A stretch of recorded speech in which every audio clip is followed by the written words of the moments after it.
Why should you follow your road? Stay tuned and find out.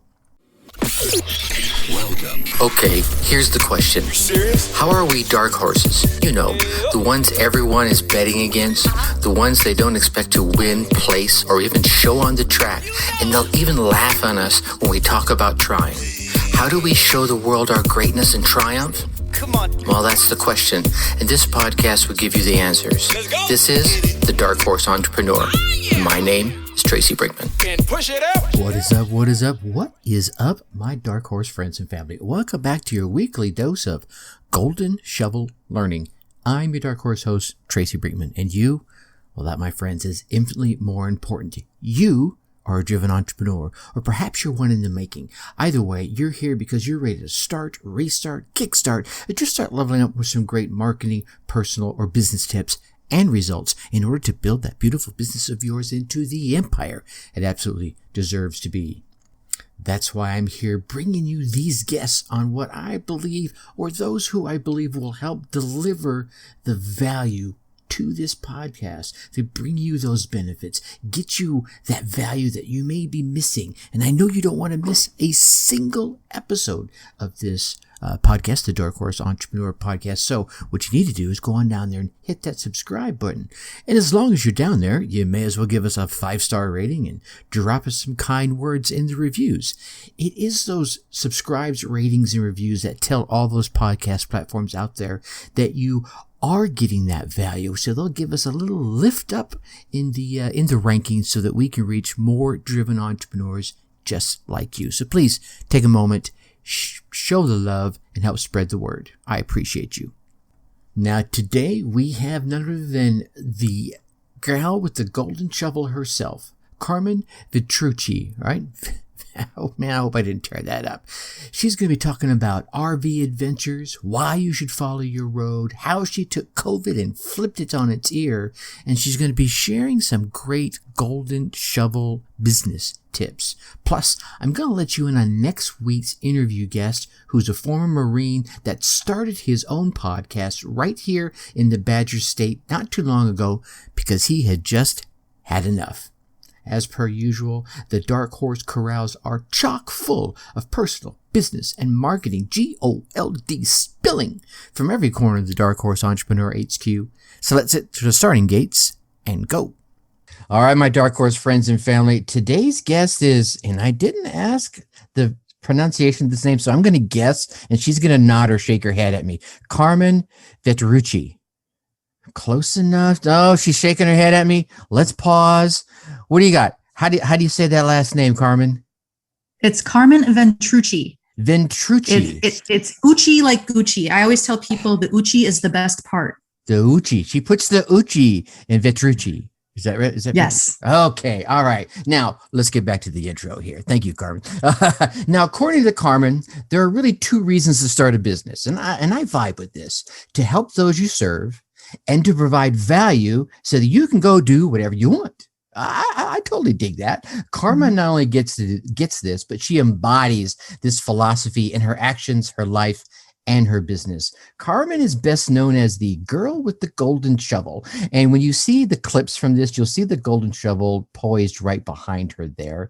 Now, this is due to her ability to help business owners uncover money and opportunity that's already there in their business while simultaneously providing that value to her clients. Now, as the founder of True SISU Life, and she'll correct me if that should be said some way, which is a business consulting company, she knows business and understands how to apply her knowledge to maximize service and financial impact. Now, while Carmen is a Minnesota native, we were just chatting about that, she loves to explore. Her husband, her hilarious chocolate lab, and 6 kids they just got back, I think it was last month, from living in an RV, traveling across the U.S. And as the creator of the Ruby Road, which I believe is the chronicles of some of her adventures, and she'll correct me on that, she knows how to have fun, embrace life, and seize opportunities while working, living, and road schooling her children all at the same time. Carmen, what an adventurer you are. Welcome to the Dark Horse Entrepreneur. Hey, Tracy. So happy to be here. Thank you. I know we have chatted a few times in a mastermind you and I are both a part of, and I've seen you coming at us live from the RV inside of it or outside of it a few times. But before we go there, I'm going to shut my babbling mouth because I want you to tell your story, the good, the bad, the ugly, the amazing, all the things that led you to where you are today and why you love doing what you do so much. Awesome. So my name is Carmen Ventrucci. As Tracy said, I am a Minnesota native, born and bred. I love it here. And even though I love it here, I've always had a little bit of a sense of adventure. And so growing up, I was like a kid from the suburbs, not rich, not poor, had a pretty decent life, went off to college, became an engineer, did a bunch of work, went back, got an MBA, did a bunch more work. And as I started kind of, popping out the kids, for lack of a better term, I started feeling bored and less fulfilled doing what I was doing. Like, I love to work. I love providing value. I love my husband. I love my kids. I was just realizing that I was not in the right spot. And so one of my taglines is follow your road. I realized that I had to start following my road and doing what I wanted. So I, about a little over 2 years ago, actually quit my corporate job. I was the breadwinner. We have a lot of mouths to feed. So it was a little scary, and it was still one of the best decisions I've ever made. I started my own business. I figured out a way to take my skills I had in the corporate world and apply them to a small business setting. So what I do is I help small businesses basically find more revenue in their business. That's why I'm called the girl with the golden shovel. I know you can't see it right now. I have a giant golden shovel sitting behind me. And it's great because I figured out what I was good at, what I love to do, and how I like to help people so that they can go follow their road too. And now, Tracy, you mentioned that my family, we've been home for a month now, yet we've spent the previous 9 months touring the USA, essentially. About a year ago, with quarantine and everything going on, my husband and I looked at each other and were like, oh my gosh, we're going to have to homeschool 6 kids again. They're going to be like in school and then out of school and then in school and out of school. And we don't want to do that. Hey, we've always said we should take an RV trip. Why not do it now? Sports are canceled. The teachers are going to be teaching from a distance. Let's just make it an actual distance. And Right. so with as from the day we made the decision, which was pretty much like, hey, should we do it? Should we do it? Yeah, let's do it. Go. It only took us 6 weeks to rent out our house, buy an RV, buy a big car to tow all of us and the RV safely, buy all the stuff that has to go in the RV, and start planning our trip. And we took off. Nice. And so we visited 32 states. We put on 17,000 miles on the Beast. The Beast is our car that towed the RV, our tow vehicle. We named it the Beast because it has to be a beast. And we had so much fun. I would do it again in a heartbeat. And so we had a lot of people telling us when we were like, hey, this is our plan. This is our trip. Like, they were either like, oh my gosh, go for it. I wish I were you. Or like, you are crazy. And there was like no in between. And so we were telling, the people who think we're crazy, we're telling like, well, how are you going to work? All of my work is virtually with my clients anyways. Right. Okay. Well, how are the kids going to learn? They have iPads. Their teachers are set up this year to teach on iPads. Okay. Well, what about your house? We've been real estate investors for almost 20 years. Renting the house was the easiest part of this. And so it was really interesting to see people's reactions. And it was really, part of it was kind of, I'll use the word sad, because it just shows you how people are programmed to think like they want this thing and they can't just, they're looking for all these excuses for us for not to make it happen. If they're looking for all those excuses for us not to do it, imagine all the excuses they're making up in their own lives. Yeah. So that they don't go they don't go follow their road and do what they want to do. And so we had a blast. If you go to therubyroad.com, we created a YouTube channel documenting and the chronicles of our trip. The kids are really the star. They are natural salespeople. They are great on camera. Go ahead and let your kids watch it. It is kids friendly on YouTube. I totally get that. And we're already talking about, when can we do this again? Where are we going to go next? Nice. What a blast. I want to dig in for a brief moment, and we can go in either spot here. And one of the things that popped up in my head is, do you think it's the result of social norms? And it could apply into either area, either like you were talking about, you were sharing your excitement. Hey, we're gonna go on this amazing trip. We're gonna take the RV and go see the United States. And like you were saying there, you got half there were saying, "Oh, go for it. How cool is that?" And the other like, "You're crazy." And that same question almost poses back to when you were talking about, you're a kid from the suburbs, you had a decent life, you went to college, did some work, got your MBA, did some more work, started, doing the kid thing, doing the mom thing. Do either of those think were the result of just the social norms that are out there? Hey, it's your job as a female to do this and do that, or it's your job as a parent to do this or do that. What do you think? Oh, absolutely. Social norms influence our decisions every day. Whether we decide to go with them or we decide to go against them, it's still our decision on how we react to them. And so for me, I was always taught as a kid, you go to college, you get a job. You go to college, you work hard, you get a job, and everything will be okay. And when that didn't turn out so well for me, or not the way I envisioned it, I was just kind of like, dude, you said everything was going to be okay. Like, right. Where is all this stuff that I was thinking that was going to happen? And so it's just a result of you were just doing what you were told. And there's nothing wrong with going to college and getting a job and working hard. Okay. I want to make that very clear. Right. It served a lot of people very well, and it served me very well for a very long time. The point is, at one point you have to stop and ask yourself, is this what I really want? And if the answer is no, then guess what? You have the opportunity to figure your way on how to do something that you want and how to change it. Yeah. Or how to make it what you want, or how to change it so it's what you want, or how to do something completely different. And like for the kids, for example, I have 6 children. That's a lot, right? Dramatic pause right there. Yeah. If you would have asked me in high school, or if you would have told me in high school that I was going to have 6 children, I would have used some very creative language to tell you, not happening. Right. But that's how, that's the path that life had for me. So 6 kids later, here we are. And it just happened. My joke is 2 were planned, 2 were not, and 2 just showed up. And so, which is really what happened. So, but you know what? We embrace it. We work with it. We play the hand that's dealt to us. We were dealt 6 children, and we love it. Did I envision it when I was 15 years old? Heck no. Not at all. And yet here we are. Well, and that's the cool thing.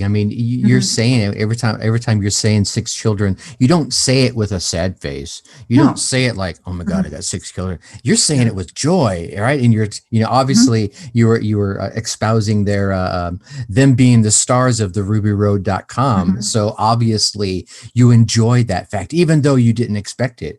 I think, so many people, they go with the norms, whatever the norm is for them. And, they end up potentially like you were that cubicle life, that office life, and there's something is on their shoulder going, this really isn't for you. This really isn't for you. This really isn't for you, but they don't listen to it. You obviously listen to it, and now are leading a different life, doing some of the amazing things you're doing for the small businesses out there, which let's talk about the golden shovel. You talk about, hey, Yes. One of the things I found out I was good at was being able to find more revenue for small businesses. So if someone's out there listening and they're like, man, how can I find more revenue for my business? What's some of the easy, like top of the surface things that tend to be the low-hanging fruit? Oh my gosh, I could talk about this all day, Tracy. Yeah, that's why you're here. This is why I'm here. So there's always potential for more revenue, right? Also, so if you want to affect your bottom line, you can go from the top and sell more stuff, or you can cut costs and save more money. Okay. So I like to take a 2-pronged approach. They both go hand in hand. If you do one or the other and not the other, you're setting yourself up. You're leaving money on the table, essentially. Yeah. So number 1 is go after top line and go after bottom line. Okay. Number 2, and this is something that is surprising, yet I want every single business owner or entrepreneur who is listening to this to think about it. What is your market dominating position? What makes you different from all the other people doing the exact same thing you are? because if you can't articulate that well, your customers can't articulate that well. And when your customers can't articulate that well, they're open to go somewhere else to get the exact same good or service that you provide. And so it's very, very, very, it's like marketing 101 essentially, is know why, what makes you as far as you and your business, so that you can harness that uniqueness in all your marketing messages. Makes sense? Yeah, it makes perfect sense. Now, when you say market dominating position, it's kind of like everyone uses the acronym, the USP, my unique selling proposition. Is that big? Okay, cool. I totally get what you're saying. Yeah, same thing. Absolutely. Now, I really like the two-prong approach, and I spent my time in corporate America as well. So, so often they're focused on one side or the other. But when you're smaller and more nimble, going at it simultaneously is a little easier and has a huger impact. Would that be correct? Yes, absolutely. I mean, when you're more nimble, like you say, when you pull a lever to make a change, you can usually see the change quicker and get the feedback on, was this the right lever to pull or not? Sometimes it's right, sometimes it's wrong. This is true. And therein lies the phrase I tend to use. It's not failure, it's feedback. You pull the lever, and if you don't get the results you expected, good or bad, it's not failure, it's feedback. Now, either, I'm going to put that lever back in a position it was in, or let me yank on that sucker even harder. Exactly. So follow your road. All right. I really like that. That might end up being the title of this. Hashtag follow your road. Hashtag follow your road. Now, that's my hashtag. That's your hashtag. So when you say that, what does that mean to you? That means so if I'm having a conversation with somebody and I say, what would it look like for you to follow your road? They would look at me and say, I want to do this, or I want to be this, or I want to experience this. So following your road to me means that you are carving your path in life and you are following the path that you want to be on. So if you want to get married and pop out 6 kids, awesome. I want you to go do that. If you want to be a CEO of a Fortune 500 company, awesome. I want you to go do that. You're now listening to the Dark Horse Entrepreneur Podcast. As long as what you choose is, legal, ethical, and moral, right, go do that. And I want you to go get what you want, because this is kind of a pet peeve of mine. I see so many people just taking what's given to them and not trying to make it better, and not working to make it better, and saying, hey, this might be a crummy circumstance and I can still see this as an opportunity to grow and still get to where I want to be. Because you see so many people in social media is very exposing. Social media is very telling on what's really going on in people's minds. You see so many people just like, this kind of sucks, but I'm going to do it anyways. And it's just like, no, just do it. If you have to do it for a while, that's fine. Then figure a way to get out of it. I want people to be creative. It's your life. Be creative with your life. And I'm not saying like sit there and sculpt with clay. That's not the kind of creativity I'm talking about. I'm not talking about being artsy fartsy. I'm talking about get a vision, be creative with your vision, and then go make it happen. There it is. So I'm fumbling on the way I want to articulate this question. Okay. When you ask someone that question, like, where do you want to go? Like how do you want to follow your road? Do you think they've never really considered that, or they're afraid to? What might be some of the more popular barriers that, in your experience, you've seen with folks not following the road? It's a little bit of both.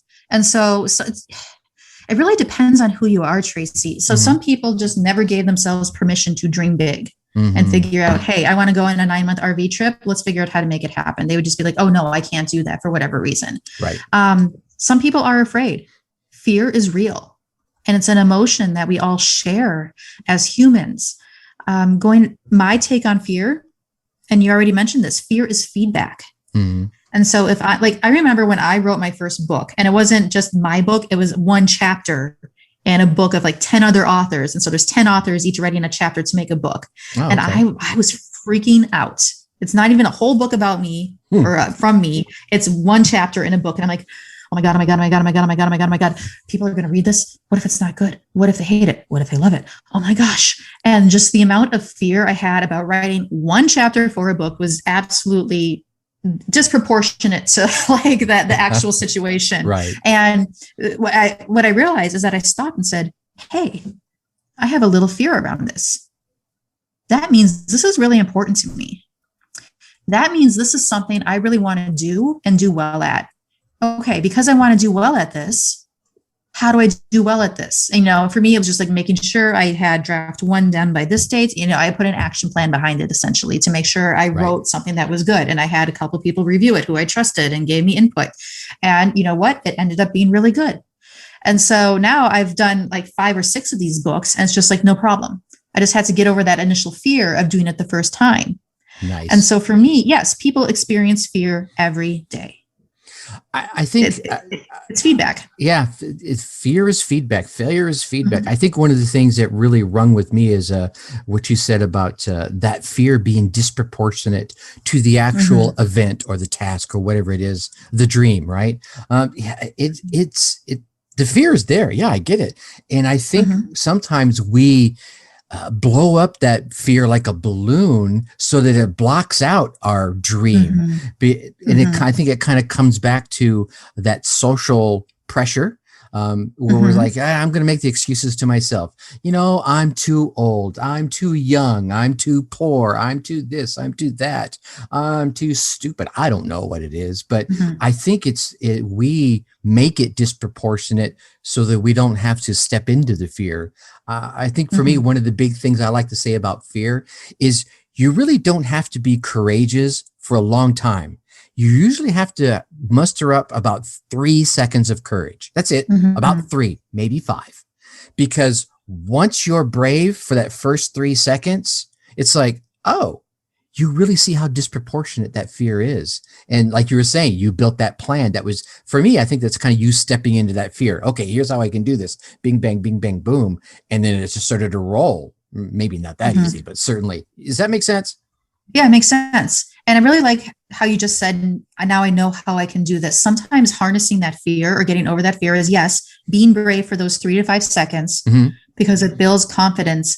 And it allows you the time to take a breath and ask, instead of should I do this or can I do this? It's how do I do this? Yeah. How do I do this? Yeah, that exactly right. That 3 to 5 seconds can certainly change the questions you're asking in your head, which are very important. I want to go in. I got to pause here for a minute. I got to deep into this, the 6 kids. I have, a total of 4. One passed away early on, but I never had that many at the same time. I only had 2 at any given time. And we got 1 left. It's heading off to college this fall. Very super excited, and all different experiences, right? How, do you find in the raising your 6 kids that you're getting ideas about yourself or even business ideas? Does that make sense? Yeah, absolutely. And so so as you can imagine, with 6 kids, there is a variety of personalities. There's a variety of learning styles. We have a variety. We have girls, we have boys. So there's all sorts of variety. It does reflect, how do I say this? I have found myself stopped cold a few times because how I treat the kids or react to the kids doing something has been a reflection of maybe work I need to do on myself. So there's been some times where it's like, I'm really proud of how I handled that situation as a parent. I did a good job parenting, and you give yourself the pat on the back. And there's been other times like, well, that's a trip to therapy for them later in life, where you're just like, you know what, if I could get a little whiteouts and just white out that reaction I had or that response I had, I would like to do that. And being very open and admitting that has helped me as a parent, because you know you're going to make mistakes as a parent, right? And it's just that's how we learn. It's feedback. Yes. Just like we've been talking about. Yep. But the biggest thing I've learned being a parent is that I need to apologize to my children when my behavior warrants an apology. Like, for example, there was one time my daughter, Sophia, I forgot what I did, I think I didn't call her friends to set up a play date like I promised I would. And I promised I would, and I didn't do it. And she was getting all teary eyed. I think she was about 7 at the time. And I said, Sophia, I made a mistake. I'm sorry. I will make it up to you tomorrow and call her. And the look on her face went from like pure angst to like relief that mommy said she was sorry and acknowledged she made a mistake.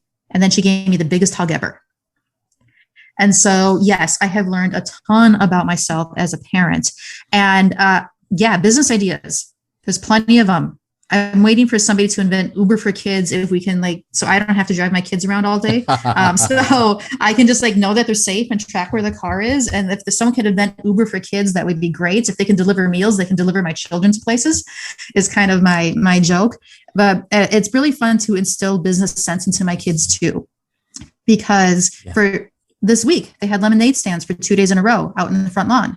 They made about $50 or so, which is really good. I mean, people were just coming out of the woodwork, buying lemonade from them and tipping well. And so I'm like, okay, this is a great business opportunity. What's your revenue? Huh? Yeah, right. Okay, so your revenue is another word for how much money did people pay you? I'm like, okay, what was your cost? Huh? Okay, so how much did you spend on the lemonade and the paper cups? And then, okay, now what's your profit?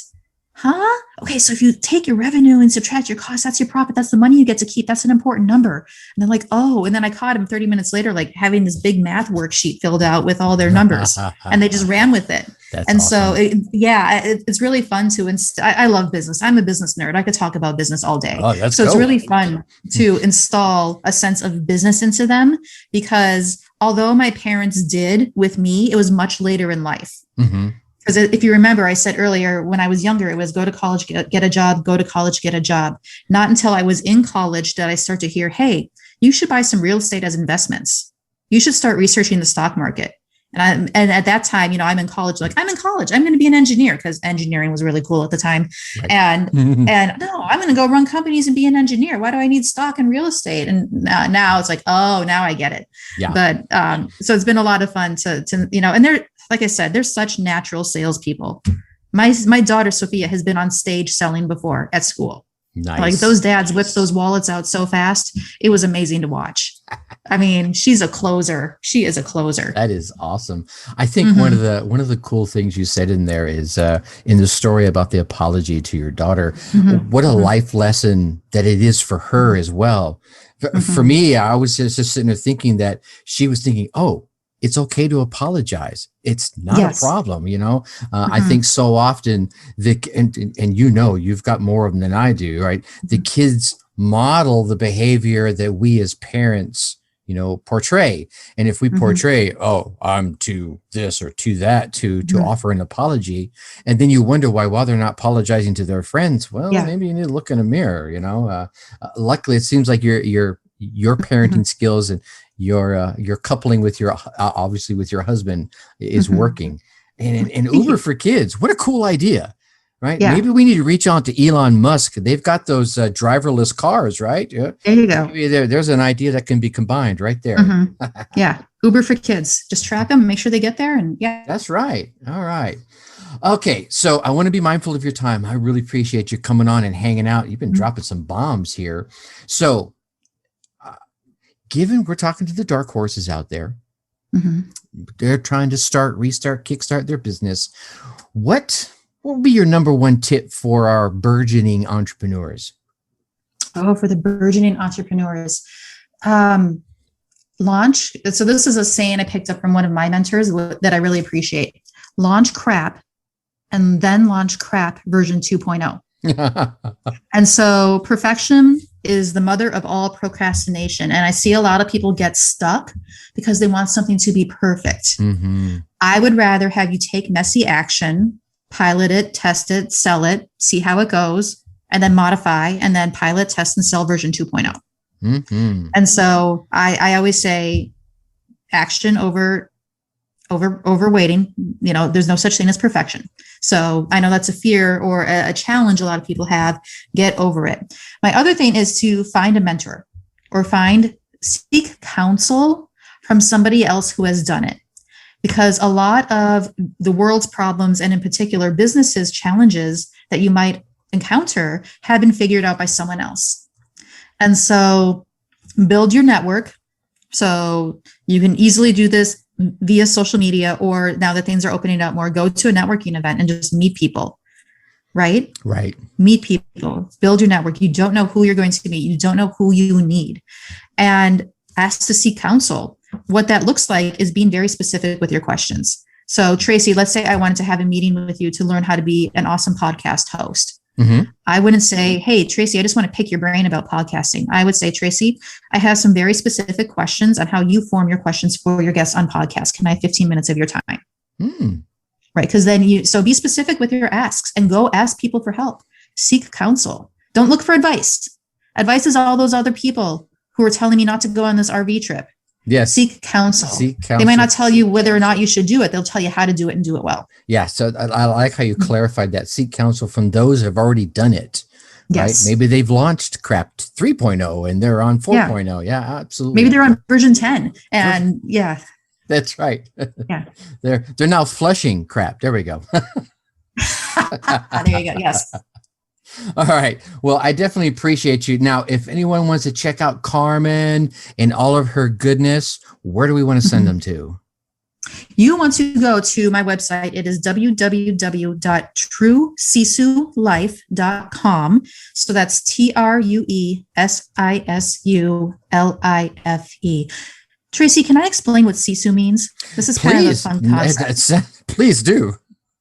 Okay. So even though my name is Carmen Ventrucci and it sounds very Italian, I'm actually Finnish on my mom's side of the family.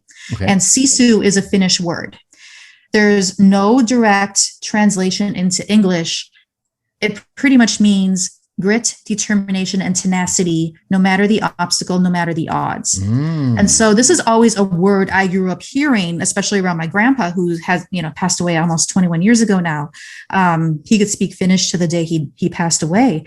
But it's not about being Finnish, right? You can be whatever nationality or ethnicity you are, and you have Sisu. It's about the human spirit of determination and overcoming what life's journey has in store for you. And this is why the word Sisu works so well with my hashtag follow your road, because you need a little bit of Sisu to get through life.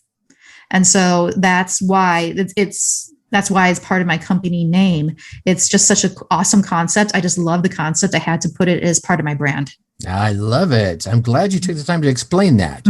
Awesome. Sisu. All right. And my grandfather was German. That came over here from Germany and was speaking German to the day he passed away. Oh gosh, I totally get that. All right. So we've got the truesisulife.com. We got the rubyroad.com you mentioned earlier.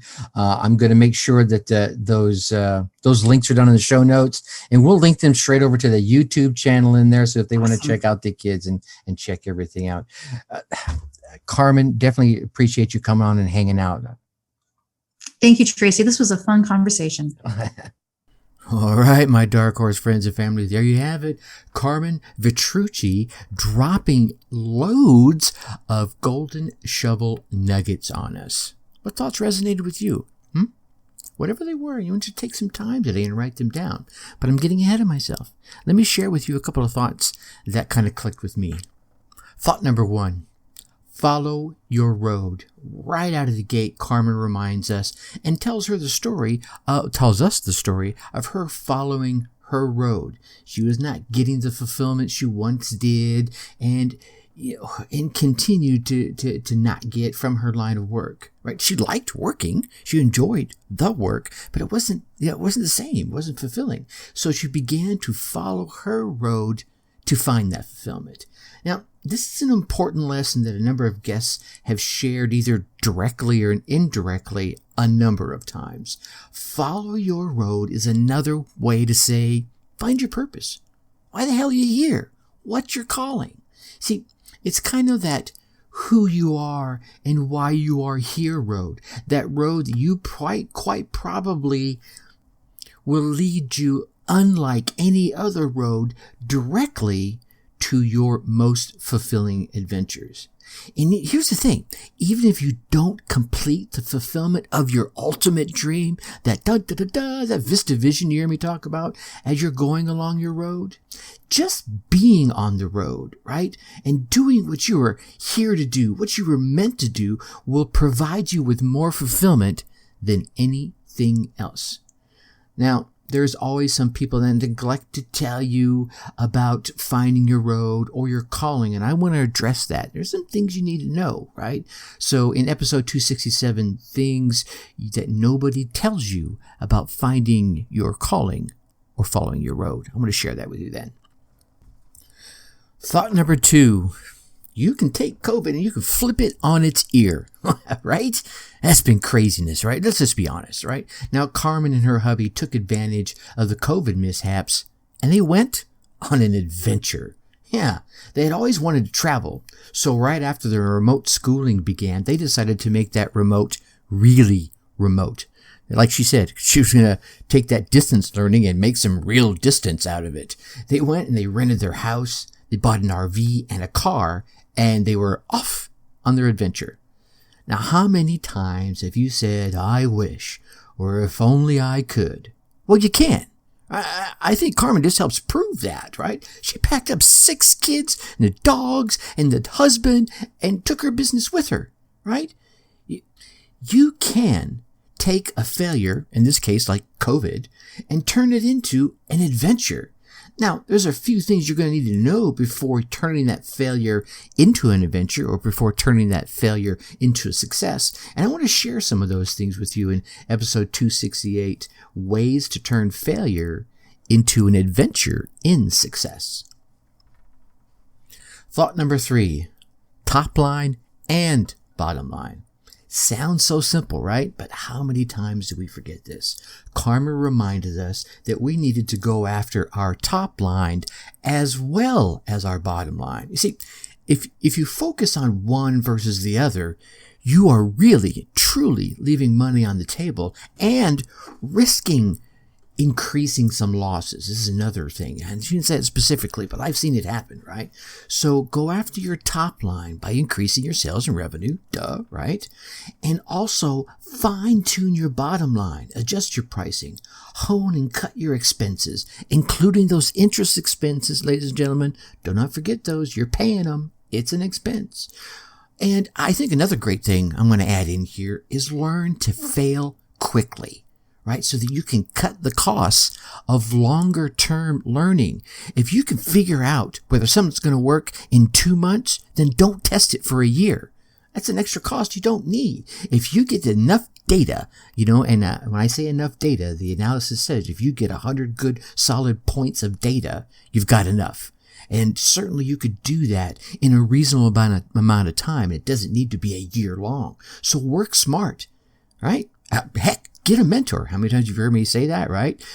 Get you a mentor that has gone the places that you are looking to go, right? Almost had a Star Trek moment to go where no man has gone before. But clearly the mentor should have gone there. Otherwise, you're both leading. That's blinding. Anyway, we're moving on. Thought number 4, the market dominating position. Carmen asks us to know what our market dominating position is. If we're a business owner, we should be able to communicate that to our prospects and our clients, right? Here's the thing. If we can't communicate it to ourselves, or worse yet, to our team, if we don't know it within us, if we're not living it as well as knowing it, then how can we expect them being those prospects and clients out there, to know who we are and what problem we solve in the first damn place? You see, knowing your market dominating position, that extra something that you bring to the table, or maybe your team, right? That makes you a bit different, a bit better, and a bit unlike the rest. You got to know that. You got to master it, right? See, and when you do, that's how you know your prospect, when they're looking for your solution to their problem, that's how I know that you're going to stand up and stand out. By knowing that and sharing it. All right. What cool ideas or inspiring inspiring tips resonated with you today? Whatever they were, take some time as soon as possible. Right now is a great time, right? And write it down. Then put them into action. Get out there, run your race, get your results. Then come let me hear about them. I'm serious, no joke here. Email me, tracy@darkhorseschooling.com. Tell me the tips or ideas that you came away with, how you put them into action, and what results you got from them. Heck, probably even bring you on the show and let you share your story. If nothing else, get your permission to share it for you if you're not wanting to come on. All right. Here's a good one. You're not going to miss this one. And our next interview episode guest, it's going to be Justin Schmidtka. Now, Justin's a former Marine. He's a podcast host, and he's currently running for Secretary of State here in Wisconsin because he is passionate about bringing the power back to the people. You're going to want to check this out. He's got some great thoughts. Get involved. Remember you've heard me tell you a number of times, get out there and get involved. That's how you do it. This is a perfect story of that. Come and give it a listen.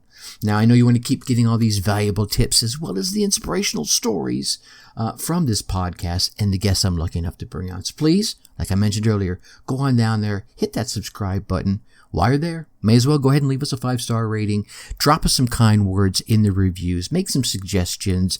Ask some questions. I read every single one of those reviews. And of course, do not keep all this entrepreneurial GOLD all to yourself. Share this podcast with other entrepreneurs and business owners that you know will get value from it. And with that, I'm going to leave you as I always do. Think successfully and take action. Thank you for listening to the Dark Horse Entrepreneur Podcast. And you know this! Thanks for tuning in. Check us out at www.darkhorseschooling.com. All right. My name is Tracy Brinkman.